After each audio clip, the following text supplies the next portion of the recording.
أنا اليوم ما تعرفوا تعبير في الأنشاء للراعي فيها من شباب ونساء وشيوخ.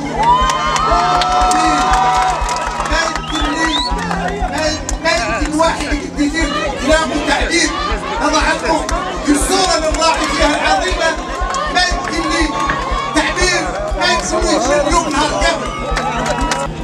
تشكيل لابد الفوسفات يشغل اولادنا، ولابد الصيد البحري وبناتنا، ولابد من السياحه، ولابد من الفلاحه. هذا ما نرضى عنه. وتعرفوا عن حزب استقلال اول حزب اسلام احضر على توظيفه، عند توظيف المعطلين. انتم عارفينها. لما يدافع عليكم ودافعنا على كل حد. وقلنا هذه المنطقة يخصها لها يعيشوا عيشة كريم ويعيشوا بالكرامة ديالهم، وعندك يخدموا أولادنا ويخدموا بناتنا ويخدموا الناس ديالنا كلها ويسكنوا سكن نايم.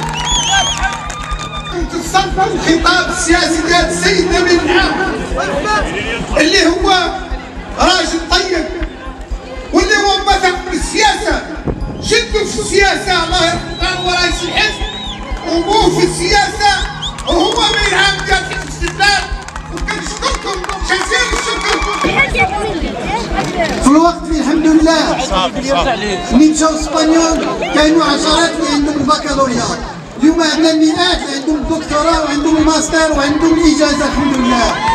كاين الاطور، كاين الكفاءات، كاين القدرات، ولكن المشكل اللي كاين ما كاينش الشغل، وهذا هو الاشكال الكبير اللي هو مطروح.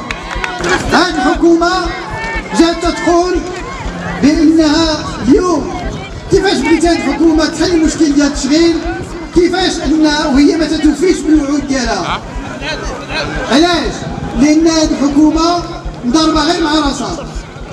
حكومه اللي هي تدير قانون وتتصادق عليه في مجلس الحكومه وتجي للبرلمان وتتوقفوا في البرلمان باش عمره ما يدوز.